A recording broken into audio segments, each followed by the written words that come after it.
Hi friends, Ganavi ಕಿಚನ್ಗೆ ಸ್ವಾಗತ. ಎಲ್ಲರೂ ಹೇಗಿದ್ದೀರಾ? ಚೆನ್ನಾಗಿದ್ದೀರಾ ಅನ್ಕೋತೀನಿ. ಇವತ್ತಿನ ರೆಸಿಪಿ ಸೋಯಾ ಗ್ರೇವಿ ಹೇಗೆ ಮಾಡೋದು ನೋಡೋಣ ಬನ್ನಿ. ನೀವೇನಾದರೂ ನಮ್ಮ ವಿಡಿಯೋ ಫಸ್ಟ್ ಟೈಮ್ ನೋಡ್ತಿದ್ರೆ ಪ್ಲೀಸ್ ಸಬ್ಸ್ಕ್ರೈಬ್ ಮಾಡ್ಕೊಂಡು ನೋಡಿ. ಈ ವಿಡಿಯೋ ಇಷ್ಟ ಆದರೆ ಫ್ರೆಂಡ್ಸು ಫ್ಯಾಮ್ಲಿಗೆ ಶೇರ್ ಮಾಡಿ, ಹಾಗೆ ಒಂದು ಲೈಕ್.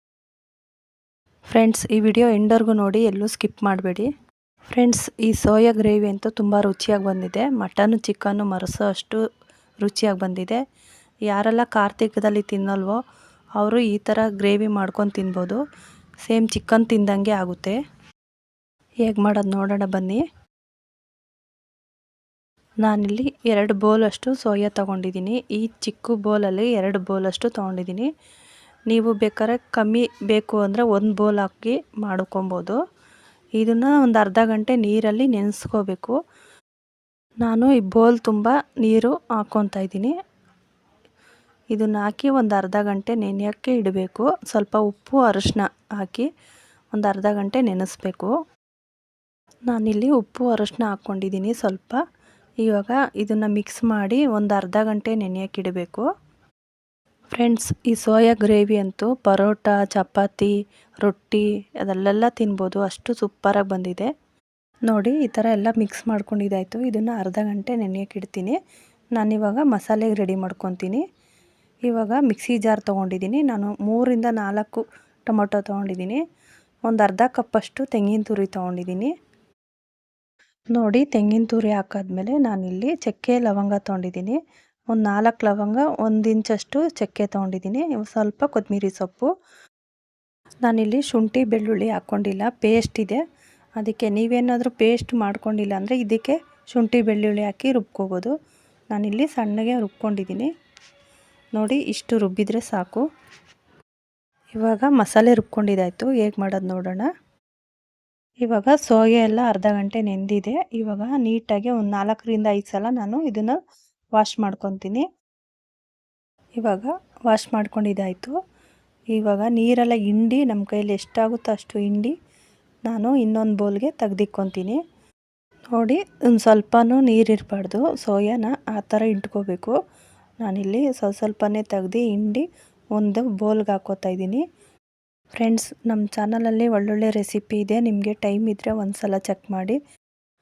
ವೆಜ್ಜು ಇದೆ, ನಾನ್ ವೆಜ್ಜು ಇದೆ. ನಿಮ್ಗೆ ಯಾವ್ದು ಇಷ್ಟನೋ ಅದನ್ನು ಮಾಡ್ಕೊಳ್ಳಿ ನೋಡಿ. ಇವಾಗ ನಾನೆಲ್ಲ ನೀರೆಲ್ಲ ಸಪ್ರೇಟ್ ಮಾಡ್ಕೊಂಡಿದ್ದಾಯಿತು. ಈ ಥರ ಮಾಡ್ಕೊಬೇಕು. ನಾನಿಲ್ಲಿ ಸ್ಟವ್ ಮೇಲೆ ಒಂದು ಕಡಾಯಿ ಇಕ್ಕಿದ್ದೀನಿ.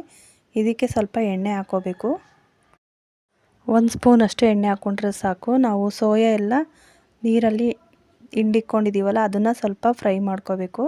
ಇವಾಗ ಉಪ್ಪು, ಒಂಚೂರು ಅರ್ಧ ಸ್ಪೂನಷ್ಟು ಅಚ್ಚಕಾರದ ಪುಡಿ, ಒಂದು ಸ್ವಲ್ಪ ಅರಿಶಿನ ಹಾಕಿ ಇದರಲ್ಲಿ ಸೋಯಾನೆಲ್ಲ ಫ್ರೈ ಮಾಡ್ಕೊಬೇಕು ನೋಡಿ. ಈ ಥರ ಎಣ್ಣೆಗೆ ಹಾಕಿದ್ಮೇಲೆ ಸ್ವಲ್ಪ ಮಿಕ್ಸ್ ಮಾಡ್ಕೋಬೇಕು. ಈ ಥರ ಮಿಕ್ಸ್ ಆದಮೇಲೆ ನಾವು ಸೋಯಾನೆಲ್ಲ ಇದಕ್ಕೆ ಹಾಕ್ಕೊಬೇಕು.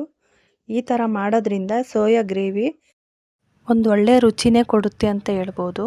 ಇದಕ್ಕೂ ಸ್ವಲ್ಪ ಉಪ್ಪು ಖಾರ ಎಲ್ಲ ಹಿಡ್ದಿರುತ್ತೆ. ನಾವು ಮಸಾಲೆಗೆ ಹಾಕಿದ್ಮೇಲೆ ಅದು ಒಳ್ಳೆ ರುಚಿ ಕೊಡುತ್ತೆ ನೋಡಿ. ಸೋಯಾ ಎಲ್ಲ ಈ ಥರ ಹಾಕಾದ್ಮೇಲೆ ನೀವು 1 ನಿಮಿಷ ಫ್ರೈ ಮಾಡಿಕೊಂಡ್ರೆ ಸಾಕು. ನಾನಿಲ್ಲಿ 1 ನಿಮಿಷ ಫ್ರೈ ಮಾಡ್ಕೊತೀನಿ ನೋಡಿ. ಏನು ಕಲರ್ಫುಲ್ಲಾಗಿ ಕಾಣಿಸ್ತಿದೆಯಲ್ವಾ, ಸೂಪರಾಗಿರುತ್ತೆ. ಟೇಸ್ಟು ಹಂಗೆ ಬಂದಿದೆ ನೋಡಿ. ಇಷ್ಟು ಫ್ರೈ ಮಾಡಿಕೊಂಡ್ರೆ ಸಾಕು. ನಾನಿಲ್ಲಿ ಒಂದು ಬೌಲ್ಗೆ ಇದನ್ನೆಲ್ಲ ತೆಗ್ದಿಕ್ಕೋತೀನಿ ನೋಡಿ. ನಾನೊಂದು ಬೌಲ್ಗೆ ಎಲ್ಲ ತೆಗ್ದಿದ್ದೀನಿ ಸೋಯಾ ಫ್ರೈ ಮಾಡ್ಕೊಂಡಿರೋದು. ಇವಾಗ ಅದೇ ಕಡೆಗೆ ಸ್ವಲ್ಪ ಎಣ್ಣೆ ಹಾಕ್ಕೋಬೇಕು. ನಾನಿಲ್ಲಿ ಏನು ಸಾಸಿವೆ ಕರಿಬೇವಿನ ಸೊಪ್ಪು ಏನೂ ಹಾಕ್ತಾಯಿಲ್ಲ. ಎಣ್ಣೆ ಬಿಸಿ ಆದಮೇಲೆ 1-2 ಪಲಾವ್ ಎಲೆ ಹಾಕ್ಕೊಬೇಕು. ಇವಾಗ ಎಣ್ಣೆ ಬಿಸಿಯಾಗಿದೆ. 1-2-3 ಅಷ್ಟು ಪಲಾವ್ ಎಲೆ ಹಾಕ್ಕೊತಾ ಇದ್ದೀನಿ. ಇದಕ್ಕೆ ಸ್ವಲ್ಪ 1-2 ಈರುಳ್ಳಿ ಹೆಚ್ಕೊಂಡಿದ್ದೆ ಸಣ್ಣಗೆ ಉದ್ದಕ್ಕೆ. ಇದನ್ನು ಈರುಳ್ಳಿನೂ ಹಾಕ್ಕೊತಾ ಇದ್ದೀನಿ. ಇದನ್ನು ಸ್ವಲ್ಪ ಫ್ರೈ ಮಾಡ್ಕೊಬೇಕು. ಒಂದು ಸ್ವಲ್ಪ ಫ್ರೈ ಮಾಡ್ಕೊಂಡಿದ್ದಾಯಿತು. ನಾನಿಲ್ಲಿ ಸ್ವಲ್ಪ ಉಪ್ಪು ಹಾಕ್ತಾಯಿದ್ದೀನಿ. ಉಪ್ಪು ಹಾಕಿ ಒಂದು ಸ್ವಲ್ಪ ಫ್ರೈ ಮಾಡಾದಮೇಲೆ ನಾನಿಲ್ಲಿ 1 ಸ್ಪೂನಷ್ಟು ಶುಂಠಿ ಬೆಳ್ಳುಳ್ಳಿ ಪೇಸ್ಟ್ ಹಾಕ್ಕೊತಾ ಇದ್ದೀನಿ. ರುಬ್ಬಕ್ಕೆ ಹಾಕಿರ್ಲಿಲ್ವಲ್ಲ, ಅದಕ್ಕೆ ಈ ಥರ ಪೇಸ್ಟ್ ಹಾಕ್ಕೊಬೇಕು. ಇಲ್ಲಾಂದರೆ ನೀವು ರುಬ್ಬಕ್ಕಾದರೂ ಹಾಕ್ಕೊಬೋದು. ಶುಂಠಿ ಬೆಳ್ಳುಳ್ಳಿ ಪೇಸ್ಟ್ ಹಾಕಿದ್ಮೇಲೆ ಹಸಿ ವಾಸನೆ ಹೋಗೋವರೆಗೂ ಹುರಿಬೇಕು. ನಾನಿಲ್ಲಿ ಹುರಿದಿದ್ದಾಯಿತು. ರುಬ್ಬಿರೋ ಮಸಾಲೆ ಎಲ್ಲ ಹಾಕ್ಕೊತಾ ಇದ್ದೀನಿ. ರುಬ್ಬಿರೋದೆಲ್ಲ ಹಾಕಾದ್ಮೇಲೆ ಸ್ವಲ್ಪ ಇದನ್ನು ಫ್ರೈ ಮಾಡ್ಕೋಬೇಕು. ನಾವೆಲ್ಲ ಹಸಿದೇ ರುಬ್ಬಿದ್ದೀವಲ್ಲ ಟೊಮೊಟೊ ಎಲ್ಲ, ಇದನ್ನು ಸ್ವಲ್ಪ ಎಣ್ಣೆಯಲ್ಲಿ ಚೆನ್ನಾಗಿ ಫ್ರೈ ಮಾಡ್ಕೋಬೇಕು ನೋಡಿ. ಈ ಥರ ನಾನು ಈ ಥರ ಫ್ರೈ ಮಾಡ್ಕೊಂಡಾದ್ಮೇಲೆ ನಾನು ಮಿಕ್ಸಿ ಜಾರಲ್ಲೇ ಸ್ವಲ್ಪ ನೀರು ಹಾಕ್ಕೊತೀನಿ ನಾನಿಲ್ಲಿ ಮಸಾಲೆ ಎಲ್ಲ ಸ್ವಲ್ಪ ತೆಳ್ಳಗೆ ಮಾಡ್ಕೊತಾ ಇದ್ದೀನಿ, ಯಾಕಂದರೆ ನಾವು ಸೋಯಾ ಹಾಕಿದ್ಮೇಲೆ ಗಟ್ಟಿ ಆಗುತ್ತೆ. ನಾನಿಲ್ಲಿ ಇನ್ನೂ ಸ್ವಲ್ಪ ಎಕ್ಸ್ಟ್ರಾ ನೀರು ಹಾಕ್ಕೊತಾ ಇದ್ದೀನಿ. ನೋಡಿ ಈ ಥರ ನೋಡೋಕ್ಕೆ ಇಷ್ಟು ತೆಳ್ಳಗಿರುತ್ತೆ, ನಾವು ಸೋಯಾ ಹಾಕಿದ್ಮೇಲೆ ತುಂಬಾ ಗಟ್ಟಿ ಆಗುತ್ತೆ. ಇವಾಗ ರುಚಿಗೆ ತಕ್ಕಷ್ಟು ಉಪ್ಪು ಹಾಕ್ಕೋತಾ ಇದ್ದೀನಿ. ಉಪ್ಪು ಹಾಕಾದ್ಮೇಲೆ ನಾವು ಅಚ್ಚ ಖಾರದ ಪುಡಿ 1.5 ಸ್ಪೂನಷ್ಟು ಹಾಕ್ಕೊತಾ ಇದ್ದೀನಿ. ಅಚ್ಚ ಖಾರದ ಪುಡಿ ಹಾಕಾದ್ಮೇಲೆ ನಾನಿಲ್ಲಿ 2 ಸ್ಪೂನಷ್ಟು ಧನಿಯಾ ಪುಡಿ ಹಾಕ್ಕೋತಾ ಇದ್ದೀನಿ. ಇವಾಗ ಎಲ್ಲ ಮಿಕ್ಸ್ ಮಾಡ್ಕೊಬೇಕು.